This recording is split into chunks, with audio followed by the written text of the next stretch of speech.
أعوذ بالله من الشيطان الرجيم.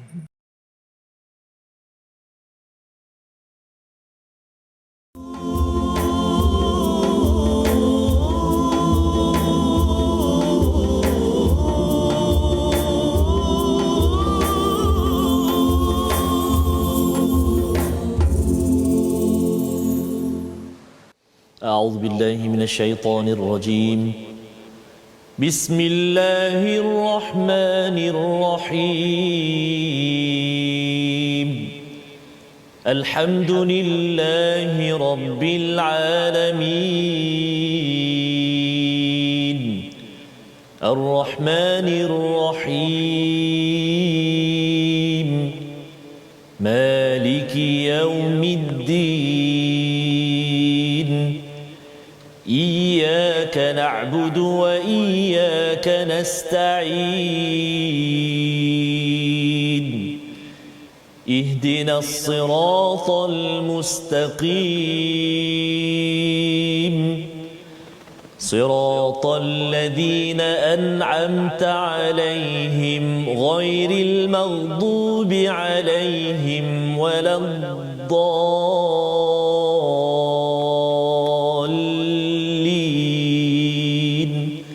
آمين. صدق الله. Assalamualaikum warahmatullahi wabarakatuh. Alhamdulillah wassalatu wassalamu ala Rasulillah wa ala alihi wa man wala syada la ilaha illallah syada Muhammadan abduhu wa rasuluhu. Allahumma salli ala sayidina Muhammad wa ala alihi wa sahbihi ajma'in. Amma ba'du. Apa khabar tuan-tuan dan puan yang dirahmati Allah sekalian?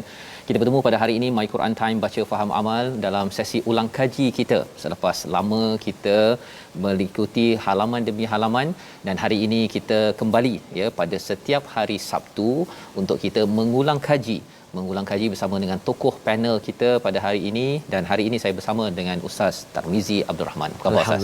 Alhamdulillah Ustaz Fazrul ya. Sudah lama kita tak bersama tetamu. Ya, betul. Tapi tidak ada hari ini Ustaz. Zaman pandemik Ustaz. Ya, zaman PKP lockdown ini. Betul Ustaz. Kita ada tetamu kita di online. Dan bacaan Al-Fatihah saya tadi Ustaz. Ya. Saya baca sedikitlah cuba mengikuti bacaan Syekh Ali Abdul Rahman Al-Huzaifi, Imam Masjidin Nabawi. Dan saya kira tokoh tetamu jemputan kita pada hari ini pun berkait dengan bumi Madinah Al-Munawwarah ini. Subhanallah.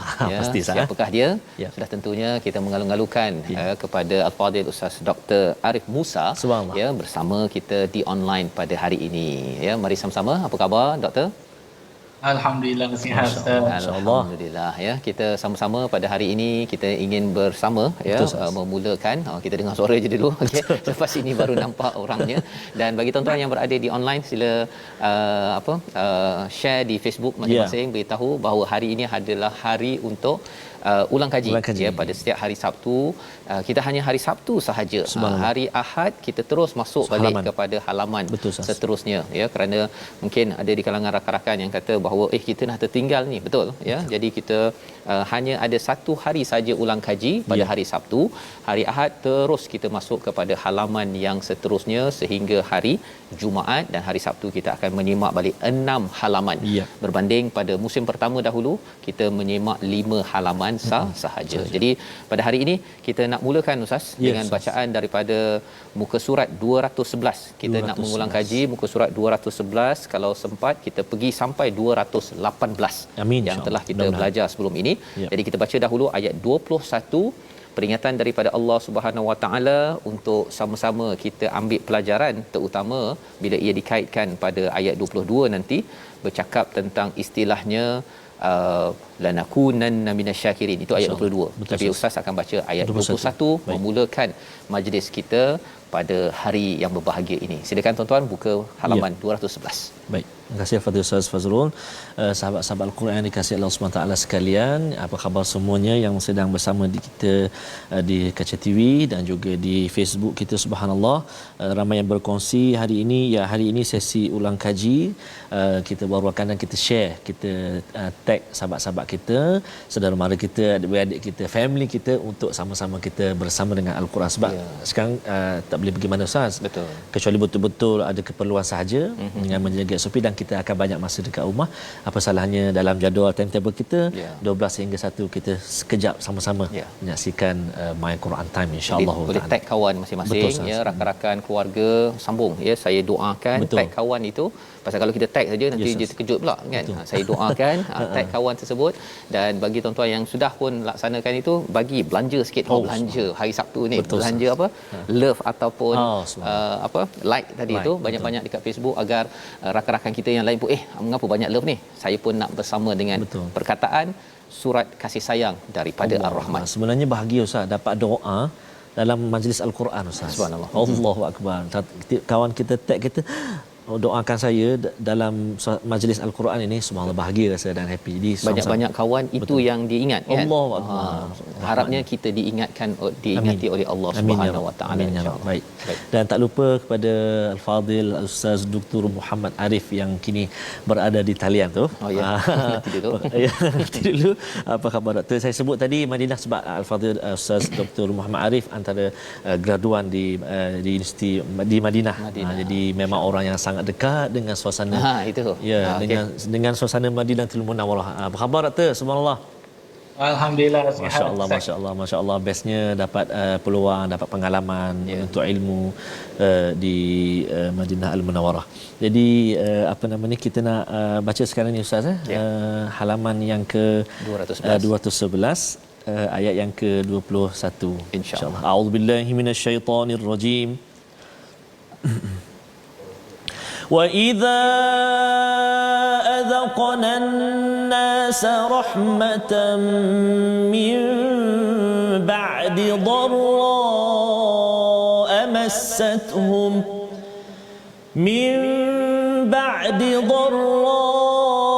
مَسَّتْهُمْ إِذَا لَهُم مَّكْرٌ فِي آيَاتِنَا قُلِ اللَّهُ أسرع مكرا إن رسلنا يكتبون ما تمكرون صدق الله العظيم. Surah Al-Azim daripada ayat yang ke-21. Dan apabila kami memberikan suatu rahmat kepada manusia setelah mereka ditimpa bencana, mereka segera melakukan segala tipu daya menentang ayat-ayat kami. Katakanlah Allah lebih cepat pembalasannya ke atas tipu daya itu. Sesungguhnya malaikat-malaikat kami mencatat tipu dayamu. Jadi daripada ayat 21 ini Allah menceritakan tentang kebesaran-kebesaran Allah, dan di hujung ayat 22 itu Allah menyatakan la in anjaytana min hadhihi lanakunanna minasyakirin. Terus saya ingin bersama dengan Al-Fadil Ustaz Dr. Arif Musa, bila Allah menceritakan tentang manusia bila ada masalah diselamatkan, dinyatakan lanakunanna minasyakirin, iaitu jadilah kami di kalangan orang-orang yang bersyukur. Apa maksud menjadi orang yang bersyukur berbanding dengan jadi orang yang sabar? Pasal ini kan baru tengah menghadapi kepayahan. Silakan bersama dengan Dr. Arif di online. Okey. Alhamdulillah wassalatu wassalamu ala Rasulillah wa ala alihi wa sahbihi wa mawalah. Assalamualaikum warahmatullahi wabarakatuh. Waalaikumsalam. Terima kasih Ustaz Fazrul, Ustaz Tarmizi yang menjemput saya sekali lagi. Masya-Allah. Sama-sama, tapi ini kali pertama secara online Betul. Subhanallah. Okey. Al-Fadhil Ustaz Fazrul memberikan satu soalan yang bagi saya agak menarik untuk dibincangkan bersama, untuk dikongsikan bersama, di mana di dalam kita boleh lihat di dalam ayat yang ke-22 di mana Allah Subhanahu Wa Taala menyebutkan kata-kata seorang musyrikin sebenarnya, orang Islam yang mengatakan la in anjaytana min hadhihi lanakunanna minasyakirin. Jikalau kamu menyelamatkan kami daripada suasana ini, iaitu suasana yang sukar ini, niscaya kami akan menjadi orang yang bersyukur. Apa yang dimaksudkan dengan ayat ini, dan apakah justifikasi penggunaan kalimah syukur dalam konteks ayat ini? Kalau kita lihat ayat 21 yang dibacakan oleh Ustaz Tirmizi tadi dengan bacaan yang begitu merdu, ya, dan juga ayat yang ke-22, kita boleh melihat bagaimana Allah Subhanahu Wa Taala memberikan satu satu gambaran tentang orang musyrikin, orang yang bukan Islam ini, di mana mereka ini bila mana mereka ditimpa dengan satu musibah yang sangat besar, yang mana musibah tersebut mampu untuk meragut nyawa dia pada ketika itu. Dan kali ini kita pernah bincangkan dulu dalam sesi-sesi yang sebelum ini, di mana mereka dalam keadaan itu mereka akan kembali kepada Allah Subhanahu Wa Taala untuk memohon pertolongan, ya. Dan disebabkan keperluan yang sangat mendesak pada ketika itu, mereka sampai sanggup berjanji kepada Allah Subhanahu Wa Taala, jikalau mereka terselamat daripada musibah yang menimpa mereka pada ketika itu, mereka akan menjadi di kalangan orang-orang yang bersyukur. Kan? Dan hal ini sebenarnya berlaku pada zaman Nabi SAW, di mana berlaku musim kering yang terlampau dahsyat selama 7 tahun. Dan pada ketika itu orang musyrikin Makkah mengatakan kepada Nabi SAW agar memohon agar Nabi SAW berdoa agar dihilangkan musibah tersebut. Namun bila mana musibah tersebut telah dihilangkan, mereka kembali menjadi musyrikin. Okey, jadi kalau kita lihat, mereka ini bila mana mereka ditimpa musibah, mereka sanggup berjanji agar kepada Allah, jikalau musibah ini diangkat, mereka akan menjadi orang yang bersyukur. Lalu Allah pun mengundikan keselamatan dan keamanan kepada mereka. Namun selepas beroleh keselamatan ini, mereka lalu meninggalkan janji mereka dan mereka kembali membuat kerosakan di atas bumi. Itu yang disebutkan di dalam ayat yang ke-23. Jadi perkataan syukur itu lebih sesuai dalam konteks ayat ini. Kerana syukur ini bila mana syukur ini merupakan satu tindak balas. Tindak balas terhadap suatu pemberian. Di mana di dalam hal ini Allah Subhanahu Wa Taala memberikan mereka keamanan, menyelamatkan mereka daripada musibah, sehinggakan mereka perlu pada ketika itu mereka bersyukur kepada Allah Subhanahu Wa Taala atas pertolongan yang diberikan. Dan syukur ini mungkin kalau saya boleh tambah sedikit Ustaz Fazrul, boleh syukur ini, orang yang bersyukur dia perlu ada 3 perkara. Pertama sekali, bila mana mereka mengatakan bahawa kita akan menjadi orang yang bersyukur, maka pertama sekali perlu mengiktiraf satu-satu pemberian itu adalah daripada Allah Subhanahu Wa Taala. Yang kedua, mereka berbicara tentang nikmat tersebut dalam keadaan memuji pemberi, iaitu Allah Subhanahu Wa Taala. Dan yang ketiga, mereka menggunakan nikmat tersebut dalam ketaatan kepada Allah. Dan ketiga-tiga perkara ini, mengiktiraf, berbicara dan memuji Allah, menggunakan nikmat tersebut pada jalan ketaatan Allah, tidak wujud pada diri orang musyrikin secara umum, ya. Kerana mereka ini menjadi lumrah bila dalam keadaan yang sangat mendesak, mereka akan kembali kepada Allah. Sehingga kan kalau kita perhati, ya Ustaz, orang yang tidak percaya kepada Tuhan pun, ateis ni, orang ateis ni, kalau kita meletakkan dia dalam satu kedudukan yang mana sangat-sangat teruk, fitrah mereka akan terkeluar pada ketika itu. Mereka akan mula mengiktiraf ada wujudnya Tuhan dan mereka akan mula memohon kepada Tuhan tersebut. Tetapi bila mana mereka dikembalikan dalam keadaan yang senang dan lenak, kan, pada ketika itu siapa Tuhan pun mereka sudah tidak kenal. Okey. Mungkin saya boleh satu lagi perkara. Ya, silakan teruskan Ustaz. Secara online ni susah kita nak masuk Ustaz. Itulah. Tak apa, teruskan Ustaz. Okey. Tetapi dalam masa yang sama, kata Ustaz, kenapa tidak digunakan sabar? Sebenarnya benda yang digunakan sabar ini ada juga wujud di dalam Al-Quran. Ketika mana Allah Subhanahu Wa Taala berbicara tentang Nabi Yaqub alaihi salam, bila mana Nabi Yaqub alaihi salam mengadu kepada Allah Subhanahu Wa Taala, antara benda yang disebutkan adalah fasabrun jamil. Kesabaran itu adalah benda yang baik. Jadi ada juga bila itu juga sangat-sangat dituntut bila mana kita diuji oleh Allah Subhanahu Wa Taala. Lebih-lebih lagi kita sekarang diuji dengan COVID, dengan kematian yang begitu banyak, maka ikutlah kata Nabi Yaqub alaihi salam, fasabrun jamil. Kesabaran itu sangat-sangat cantik, dan kita mengadulah kita kepada Allah seperti mana Nabi Yaqub juga buat, innama ashku bathi wa huzni ila Allah. Kita mengadu kesedihan kita kepada Allah Subhanahu Wa Taala, wallahu a'lam. Baik, terima kasih diucapkan pada Al-Fadhil Ustaz Dr. Arif Musa menjelaskan tadi istilah lanakunanna minasyakirin Ustaz, ya.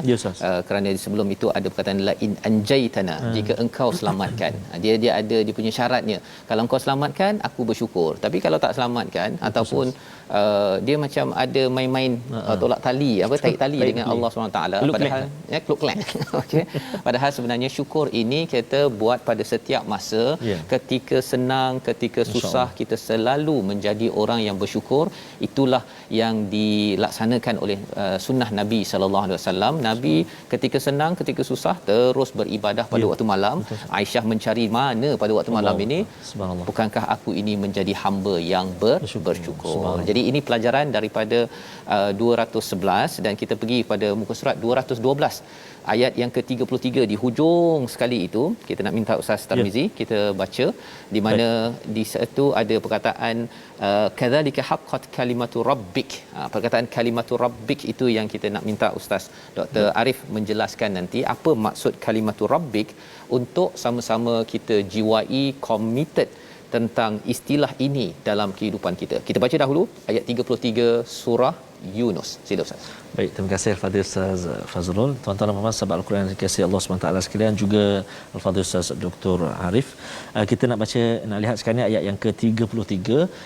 Jom kita cuba baca ayat 33 ini dengan bacaan Ras insya-Allah.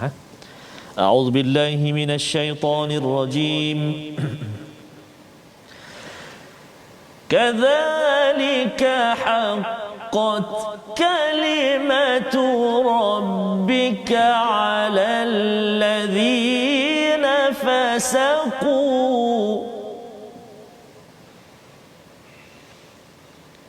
كذلك حقت كلمة ربك على الذين فسقوا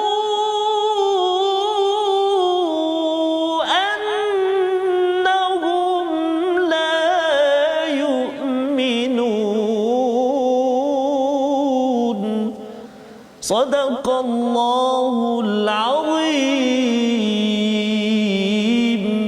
Demikianlah telah tetap hukuman Tuhanmu terhadap orang-orang yang fasik kerana sesungguhnya mereka tidak beriman. Kadzalika haqqat kalimatu rabbik, diterjemahkan sebagai telah tetap hukuman Tuhanmu. Apa maksud kalimatu rabbik ini sebenarnya, Dr. Arif online? Okey. Bismillah. Jadi mengenai kalimah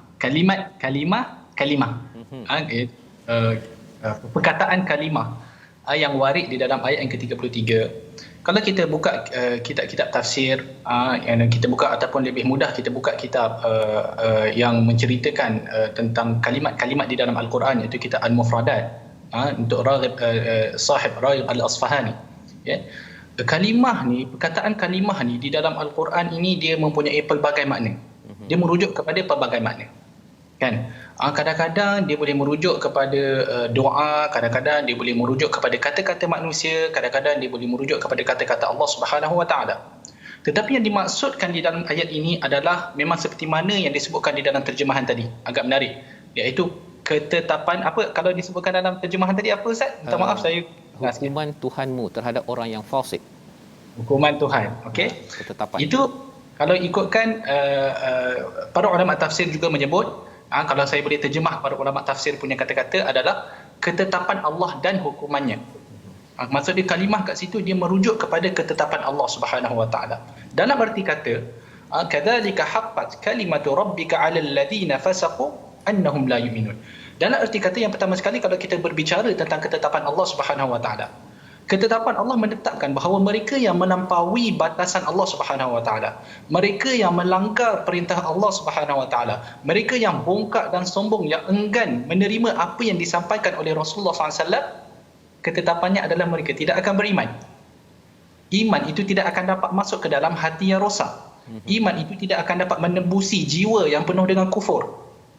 Ya, jadi ini yang dimaksudkan mereka yang melampaui batasan Allah, mereka sesekali tidak akan beriman. Dan kalau kita lihat pada ayat-ayat yang sebelum dia, kalau kita menelusuri daripada atas ke bawah, daripada qul man yarzuqukum apa semua tu, daripada ayat yang sebelum dia, kita boleh nampak bagaimana Allah Subhanahu Wa Taala mendatangkan pelbagai hujah dan dalil kepada mereka, kepada orang-orang kafir ini.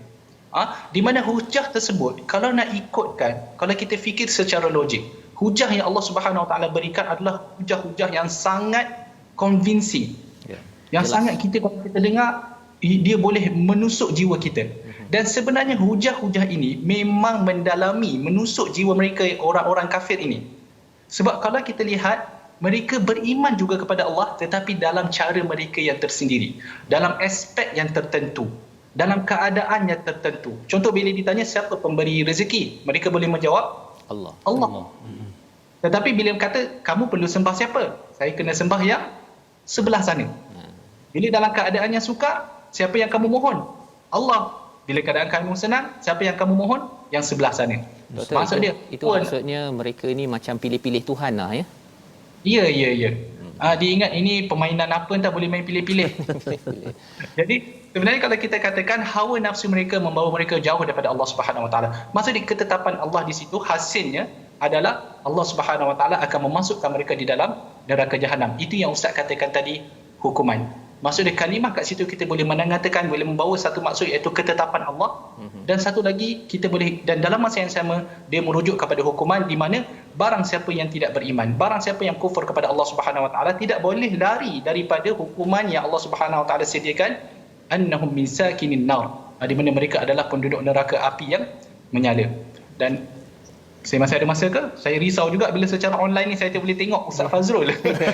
Baik, itu jelas sebenarnya tadi. Dan bila bercakap tentang kalimah, pasal bila cakap tentang kalimati rabbik ini, kita baca Al-Quran ni ada kalimah-kalimah. Adakah sumber kita nak tahu ketetapan Allah ini ada kaitan dengan Quran ini sendiri, Ustaz, sebenarnya?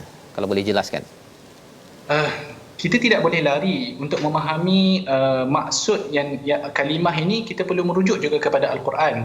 Saya mungkin saya kurang faham sikit dengan soalan Ustaz tu. Boleh Ustaz ulang sekali lagi? Ya, maksudnya ialah maksudnya kalau kita nak tahu ketetapan Allah, kita nak tahu peraturan Allah ini dari segi, biasanya orang cakap hukum hakam ni halal haram apa sebagainya, tetapi dari segi hukum hakam psikologi, sosiologi, perubahan masyarakat, siapa yang akan kena denda, tak kena denda, sebenarnya juga kena difahami daripada Al-Quran ini sendiri.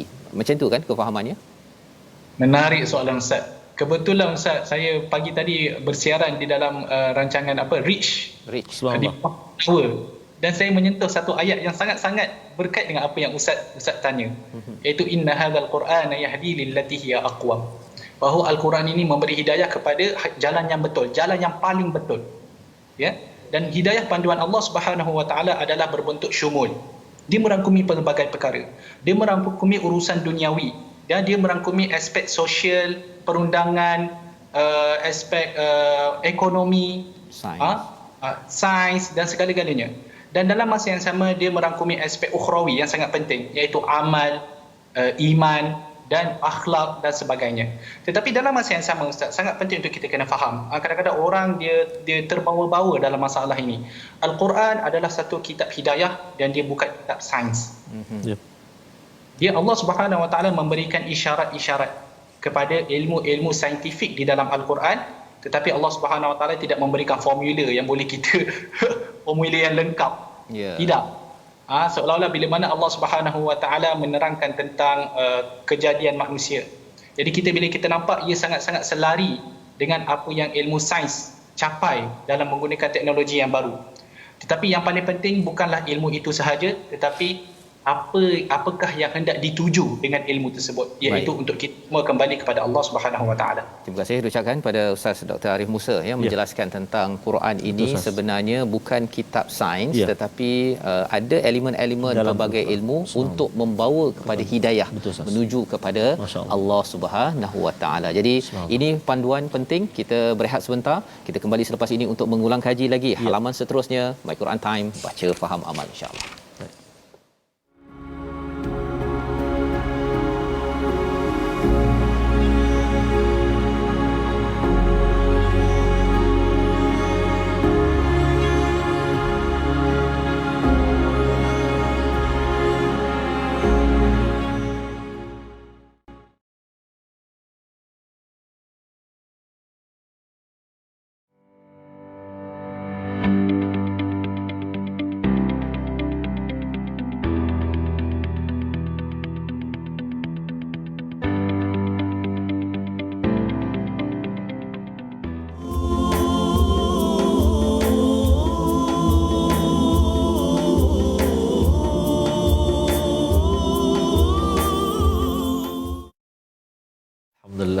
Alhamdulillah bertemu kembali kita dalam sesi ulangan pada hari ini Ustaz Fazrul dan juga Al-Fadhil Ustaz Dr. Muhammad Arif kita. Sahabat-sahabat kita di Facebook Ustaz, antaranya Puan Amanah Mamum sedang potong bersihkan taugeh, siang taugeh kat dapur tapi pasang Quran Time. Masya-Allah. Begitu juga Puan Syamila kita dari Singapura dengan goreng pisang Ustaz. Oh, sedap. Allahu akbar. Dapat bersama kita juga, dan terima kasih juga pada Puan Arina selalu bersama dengan kita juga dari Nuremberg, Germany. Mudah-mudahan selamat semuanya dan dipermudahkan Allah Subhanahu taala.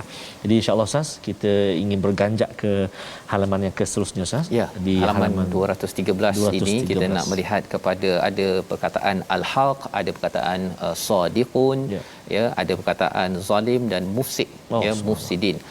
Sebenarnya nak minta kepada Dr. Arif untuk menjelaskan secara ringkas, terutama kalau ayat yang ke-41 itu ada faqul li amali walakum amalukum.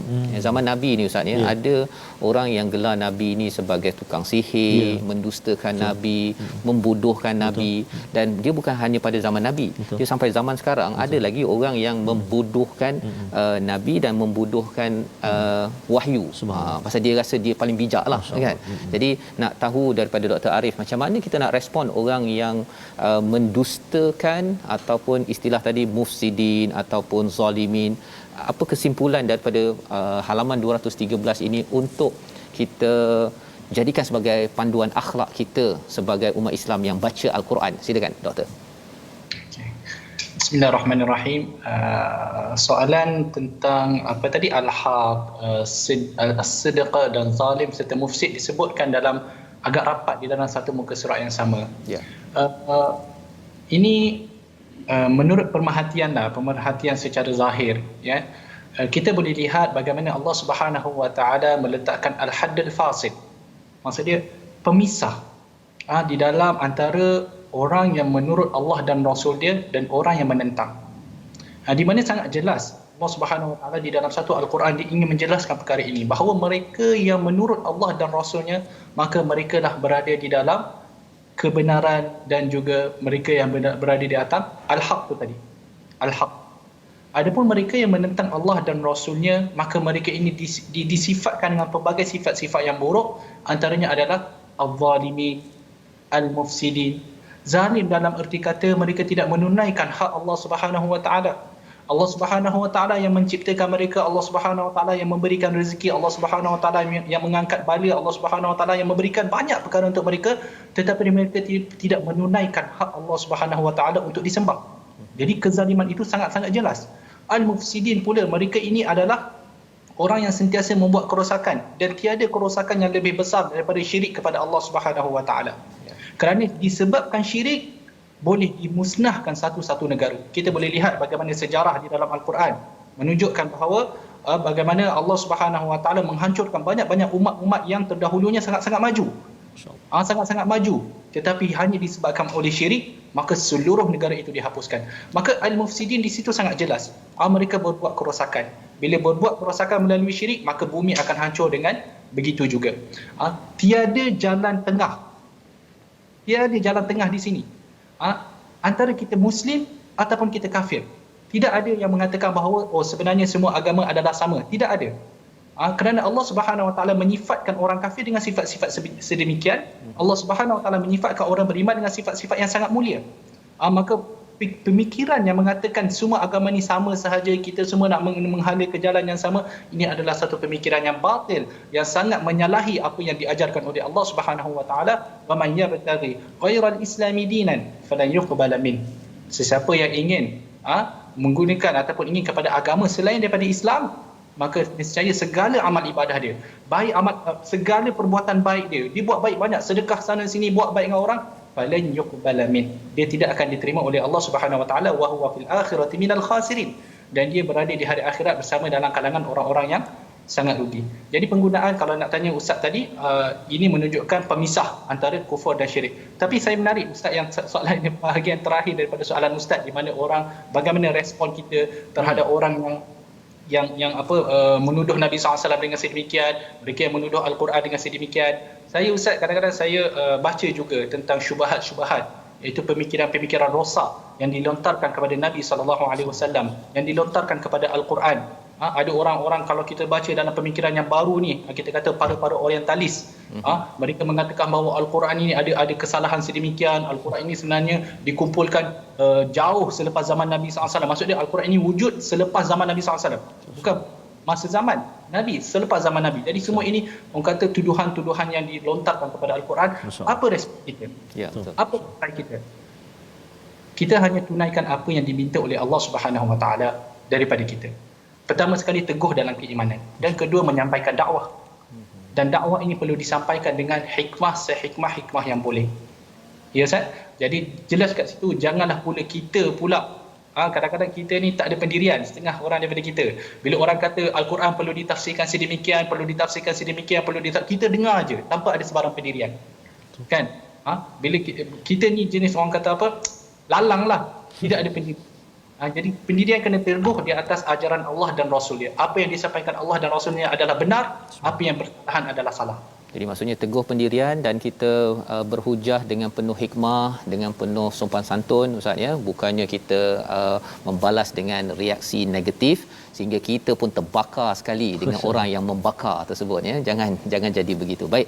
Alhamdulillah, itu poin yang menarik daripada Ustaz Dr. Arif sebentar tadi, dan kita nak berganjak kepada halaman 214. Kita melihat kepada ayat 47 dan ayat 49 ya. Bila ayat 47 itu ada istilah walikulli ummatir rasul, pada ayat 49 istilahnya likulli ummatin ajal. Kita nak baca dahulu kepada ayat yang ke-47 satu, dan kemudian nanti kita nak melihat apa kaitan likulli ummatir rasul likulli ummatin ajal sebentar nanti. Kita baca dahulu ayat 47. Silakan Ustaz. Baik, terima kasih kepada Ustaz Fazrul dan juga bagi Dr. Muhammad Arif. Kita terus melihat pada ayat yang ke-47 Ustaz ya. Ya. Kita baca sama-sama, tuan-tuan dan puan sahabat Al-Quran dikasihi Allah Subhanahu wa taala sekalian. A'udzubillahi minasyaitonirrajim. وَلِكُلِّ أُمَّةٍ رَّسُولٌ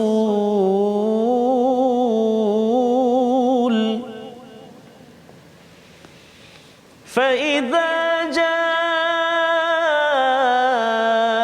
رَسُولُهُمْ قُضِيَ بَيْنَهُم بِالْقِسْطِ وَهُمْ لَا يُظْلَمُونَ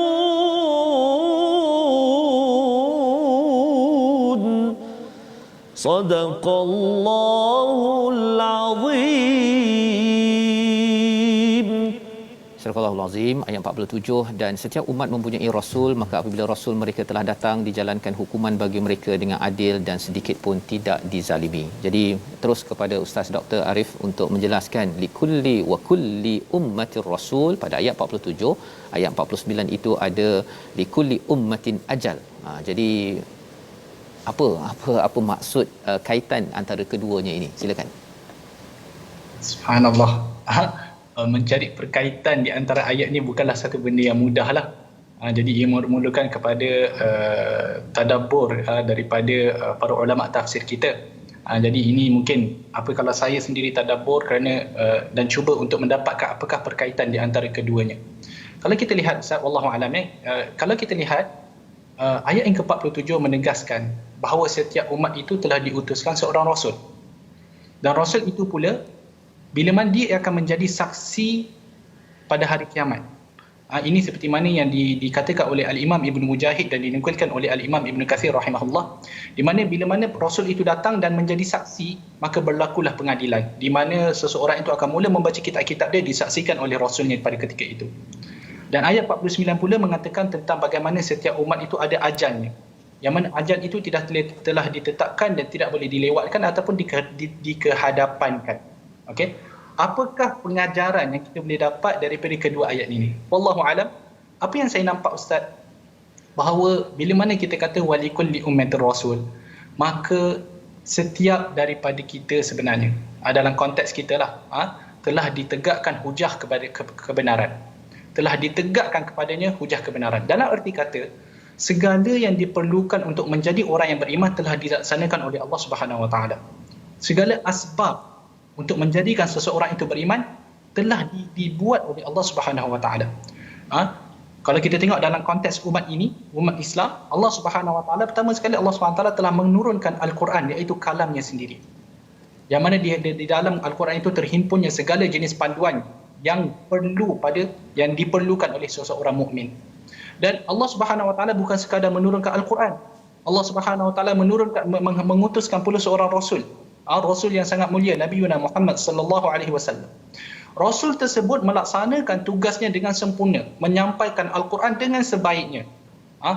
Dan segala apa yang disampaikan Rasul ini menyediakan diri kita untuk berhadapan dengan Allah Subhanahu Wa Taala pada hari akhirat kelak. Dan ini membawa kita kepada ayat yang kedua, walikulli ummatin ajal.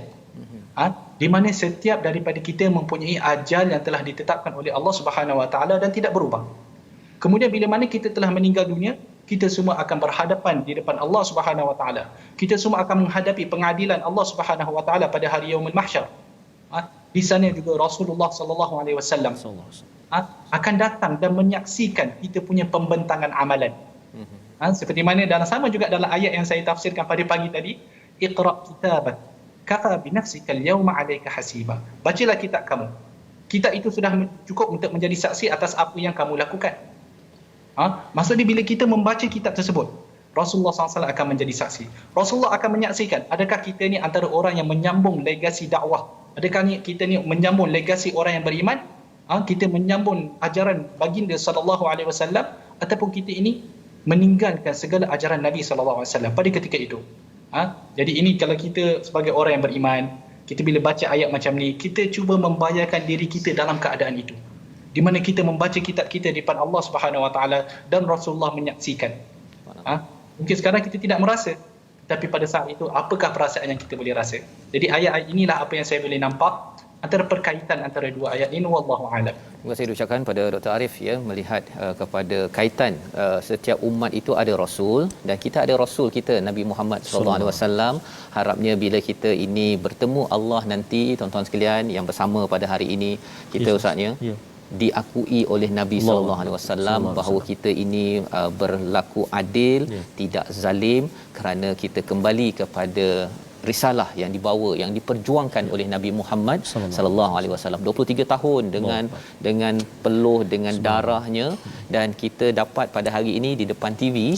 Harapnya kita ambil secara serius agar bila kita sampai ajal umat ini kembali pada Allah, kita bawa yang terbaik dapat disaksikan oleh Nabi Muhammad sallallahu alaihi wasallam, dan kita bersama di akhirat nanti.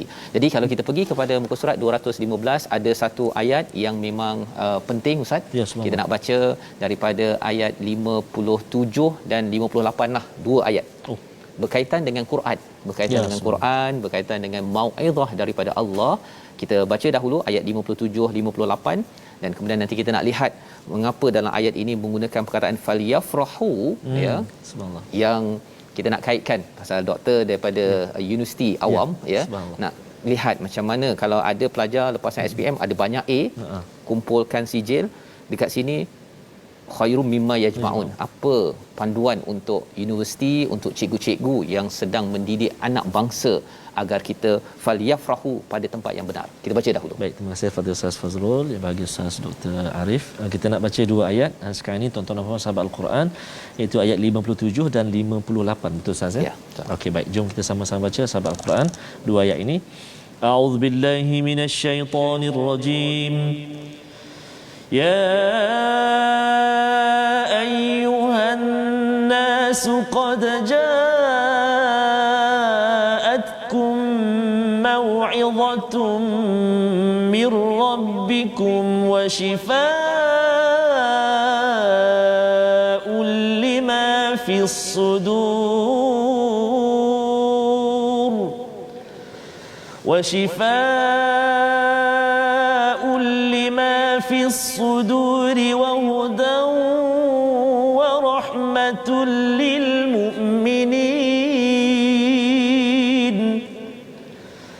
Qul bi fadlillahi wa bi rahmatihi Qul bi fadlillahi wa bi rahmatihi fabidzalika falyafrahu فليفرحوا هو خير مما يجمعون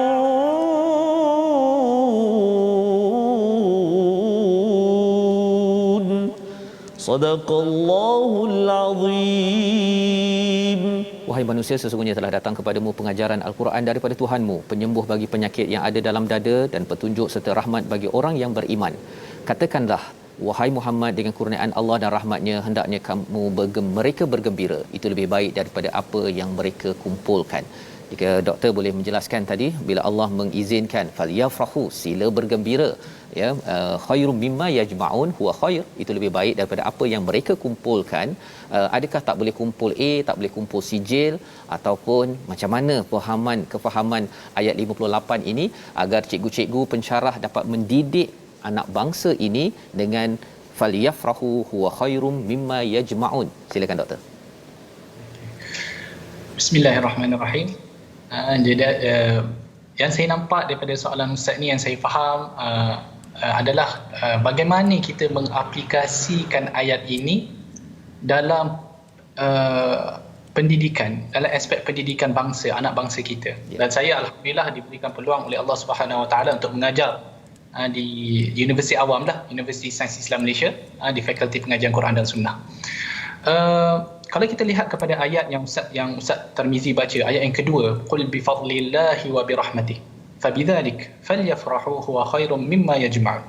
Katakanlah dengan pemberian Allah, betul ke? Dengan kelebihan Allah ataupun pemberian Allah dan juga rahmatnya, maka ia lebih baik, bergembiralah, dan ia lebih baik daripada apa yang mereka kumpulkan. Ramai para ulama tafsir yang menjelaskan pemberian Allah di sini, fadlillah di sini adalah dengan makna Al-Quran seperti mana yang disebutkan oleh Ustaz Fazrul. Dan rahmat Allah pula diterangkan, ada setengah para ulama menyebut dia sebagai Islam. Ada juga yang menyebut pandangan-pandangan yang lain, tetapi hampir sama dekatlah kita kata. Jadi ayat ini kalau kita nak menggunakan dia dalam aspek pendidikan anak bangsa kita, maka tidak boleh lari kita untuk mengenalkan umat Islam kepada Al-Quran. Mengenalkan umat Islam kepada Al-Quran adalah sangat penting. Kerana seperti yang kata orang lah, kalau tak kenal maka tak cintalah. Kan? Umat kita, anak bangsa kita tidak mengenali Al-Quran, bagaimana mereka nak menghargai panduan yang ada di dalam Al-Quran itu sendiri. Kan? Jadi pendedahan umat Islam kepada Al-Quran perlu dibuat dengan secara komprehensif, di mana ia tidak hanya terhad kepada gaya pembacaan semata. Kadang-kadang kita terlampau menekankan kepada tajwid tu biar betul. Qaf, mana makhraj dia? Ini bidang Ustaz Tirmizi lah. Kan? Ha, kha, mana makhraj dia? Kan? Jadi itu ramai daripada kita alhamdulillah, pembudayaan bacaan Al-Quran secara bertajwid itu berlaku dengan begitu cantik sekali. Tetapi ia tidak patut hanya terhenti di situ. Penghayatan dan amalan juga perlu diterapkan bersama. Ya, itu sangat penting. Menariknya Ustaz, menariknya mereka yang betul-betul menghayati ajaran Al-Quran dan juga sunnah baginda sallallahu alaihi wasallam adalah sebenarnya mereka yang bakal menjadi pelajar-pelajar yang cemerlang. Bukan kata bila kita menghayati sebelah sini, kita perlu meninggalkan segala apa yang di sebelah sana. Bukan bermaksud bila kita menghayati Al-Quran, kita perlu meninggalkan segala sijil yang ada. Tidak. Bahkan sebaliknya. Kerana Al-Quran sangat menitik beratkan ilmu dalam pelbagai bidang. Al-Quran menitik beratkan umat Islam agar mereka mendalami ilmu Allah Subhanahu Wa Taala. Ilmu perubatan, ilmu teknologi, ilmu sejarah, segala banyak ilmu. Apa ilmu yang bermanfaat, maka umat Islam perlu terkedepan di dalam masalah-masalah ini, di dalam ilmu-ilmu ini. Nabi SAW sendiri sangat menggalakkan umat Islam agar cemerlang dalam setiap bidang. Supaya apa? Supaya kita boleh memberi manfaat kepada umat kita sendiri. Khairun nas anfa'uhum linnas. Sebaik-baik manusia adalah mereka yang banyak memberi manfaat kepada manusia yang lain. Dan bagaimana kita hendak memberi manfaat jika kita bukan pakar di dalam satu-satu bidang? Macam mana kita nak bermanfaat, menyumbang kepada umat Islam di dalam bidang COVID kalau kita tidak ada doktor-doktor pakar yang tahu bagaimana untuk menghasilkan vaksin, yang tahu bagaimana untuk mengkaji vaksin mana yang sesuai, yang tahu bagaimana untuk menjana ubat yang boleh menyembuhkan, kan? Jadi kita katakan dengan penghayatan Al-Quran yang mendalam, yang betul, ini akan menghasilkan satu pelajar yang cemerlang, kan, dalam segala bidang. Pendek kata Ustaz, Kalau kita meletakkan, menghayatikan pelajar-pelajar kita dengan Al-Quran, bukan bermaksud mereka meninggalkan dunia, tidak. Ya, dia pergi ke arah yang sama, cuma motivasi dia motivasi yang lain. Motivasi dia adalah motivasi ilahi. Motivasi dia adalah bila mana mereka termotivated dengan Al-Quran dan Sunnah, maka bidang yang mereka ceburi itu adalah bidang yang orang kata apa? Yang insya-Allah bermanfaat yang pertama, dan ia boleh menghasilkan sumber manusia yang lebih berkualiti dan lebih berintegriti. Itu sangat penting, Ustaz. Ya. Kadang-kadang orang punya hebat, businessman punyalah bagus, tetapi makan rasuah. Kan? Jadi bila mana pelajar-pelajar ini dikedepankan dalam satu platform yang suci, insya-Allah hasil yang kita dapat hasilkan adalah jauh lebih baik dan mulia, insya-Allah. Terima kasih diucapkan pada Dr. Arif ya, sebagai satu penegasan penting Ustaz ya, dalam dunia pendidikan, di mana untuk kita menghasilkan tenaga kerja yang cemerlang ya, insan cemerlang ini kena kembalikan balik kepada panduan ilahi.